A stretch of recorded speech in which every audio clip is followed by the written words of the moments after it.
సీరియస్గా కంప్యూటర్ ముందు కూర్చొని పని చేసుకుంటున్నప్పుడు సడన్గా కంప్యూటర్ స్క్రీన్ మీద బ్లూ స్క్రీన్ వచ్చేసి ఆటోమేటిక్గా కంప్యూటర్ రీస్టార్ట్ అయిపోతే కనుక ఎంత బాధగా ఉంటుందో ఆలోచించండి. ఇలాగా బ్లూ స్క్రీన్ ఎర్రర్స్ రావడానికి అనేక కారణాలు దారితీస్తుంటాయి. ముఖ్యంగా ఫాల్టీ ర్యామ్. ఫాల్టీ ర్యామ్ అంటే కనుక మనం కొన్న ర్యామ్ మాడ్యూల్స్లో ఏదన్నా ఫిజికల్గా లోపం ఉంటే కనుక వాటిలో విడివిడిగా డేటాను స్టోర్ చేసుకునే చిప్పుల మధ్య కోఆర్డినేషన్ కుదరక, లేదా వాటిలో చిప్పులు ఏదన్నా ఎలక్ట్రోమాగ్నెటిక్ డేటా ఫీల్డ్స్లో ప్రాబ్లం ఉన్నప్పుడు మనకి ఇలాగా సడన్గా ఏదైనా హెవీ అప్లికేషన్స్, ఫోటోషాప్ లాంటి అప్లికేషన్స్ లేదా గేమ్స్ ఆడేటప్పుడు ఇలాగా సడన్గా స్క్రీన్ మీద బ్లూ స్క్రీన్ వచ్చేసి సిస్టమ్ రీస్టార్ట్ అయిపోతూ ఉంటుంది. సో మన కంప్యూటర్లో ఫాల్టీ ర్యామ్ ఉందా లేదా అన్నది చెక్ చేసుకోవాలంటే కనుక ఎన్నో మెమరీ డయాగ్నోస్టిక్ టూల్స్ అనేది మనకు అందుబాటులో ఉన్నాయి. వాటి సహాయంతో మెమరీలో అడ్రస్లని మనకి డాస్ మోడ్లో స్కాన్ చేసి ఐడెంటిఫై చేయొచ్చు. అలాగే ఒక్కొక్కసారి కొంతమంది ర్యామ్ ఫ్రీక్వెన్సీస్ గురించి తెలియక ర్యామ్ని అప్గ్రేడ్ చేసుకోవాలని చెప్పేసి అని వేరు ఫ్రీక్వెన్సీస్లో ఉన్న ర్యామ్ని కంప్యూటర్లో వాడుతూ ఉంటారు. ఉదాహరణకి 1033, 1333 మెగాహెర్ట్జ్ అనే రెండు ఫ్రీక్వెన్సీస్ని తీసుకుంటే మన కంప్యూటర్లో వాడితే కనుక 1333వి 2 మాడ్యూల్స్ వాడాలి లేదా 3 మాడ్యూల్స్ వాడాలి. అంతే తప్ప ఒక 1333ని ఒక 1033 మెగాహెర్ట్జ్ ర్యామ్లను వాడటం సరైన పద్ధతి కాదు. ఇలా వాడటం వల్ల గ్రాడ్యువల్గా 2 ర్యామ్ మాడ్యూల్స్కి మధ్య డేటా ట్రాన్స్ఫర్ అయ్యే సమయంలో ఇబ్బందులు ఏర్పడేసి ర్యామ్ ఫెయిల్ అయ్యే అవకాశం ఉంటుంది.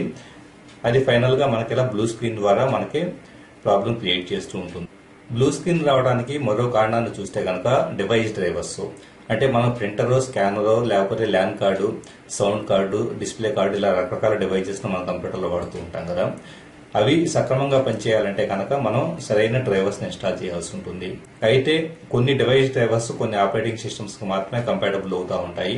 అలాగే కొన్ని డివైస్ డ్రైవర్స్లో లోపాలు ఉండొచ్చు. అలా లోపాలు ఉన్న డివైస్ డ్రైవర్స్ ఎప్పుడైనా మనం ఇన్స్టాల్ చేసుకుంటే కనుక అవి ఇన్స్టాల్ చేసిన తర్వాత ఇక మీద కంప్యూటర్ చీటికి మాటికి బ్లూ స్క్రీన్ వచ్చి రీస్టార్ట్ అయిపోవడం అలా జరుగుతూ ఉంటుంది.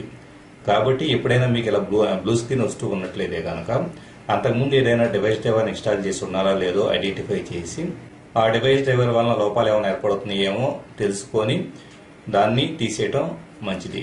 అలాగే ఒక్కొక్కసారి అప్లికేషన్ ప్రోగ్రామ్స్, మనం రోజువారీ వాడే అప్లికేషన్ ప్రోగ్రామ్స్లో బగ్స్ ఉండటం వలన కూడా మనకి బ్లూ స్క్రీన్ వచ్చేసి సిస్టమ్ రీస్టార్ట్ అయిపోవచ్చు. అందుకే ఎప్పటికప్పుడు మనం రోజువారీ వాడే అప్లికేషన్స్ని అప్డేటెడ్ వెర్షన్స్ వస్తే కనుక డౌన్లోడ్ చేసుకొని అప్డేట్ చేసుకోవడం మంచిది.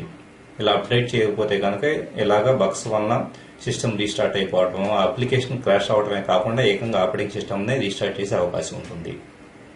అలాగే ఒక్కొక్కసారి విండోస్ అప్డేట్స్ ఆల్రెడీ మన కంప్యూటర్లో ఉన్న డివైస్ డ్రైవర్స్తోనూ, అప్లికేషన్ ప్రోగ్రామ్స్తోనూ, కెర్నల్ లెవెల్లో ఫైల్స్తోనూ కంపాటబుల్ అవ్వకపోవటం వలన కూడా బ్లూ స్క్రీన్ వచ్చి సిస్టమ్ రీస్టార్ట్ అయ్యే అవకాశం ఉంటుంది. సో అలాంటప్పుడు ఏ అప్డేట్కి ఏం ప్రాబ్లం వస్తుందన్నది ఐడెంటిఫై చేసి ప్రాబ్లమ్ సాల్వ్ చేసుకోవాల్సి ఉంటుంది.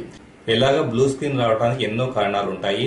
ఆ సరైన కారణాన్ని గుర్తించి సాల్వ్ చేసుకుంటే కనుక ఇక ముందు ఇలాంటి ఇష్యూస్ మనకు రావు. Thank you for watching this video. ఈ వీడియో మీకు నచ్చితే మీ ఫ్రెండ్స్కి కూడా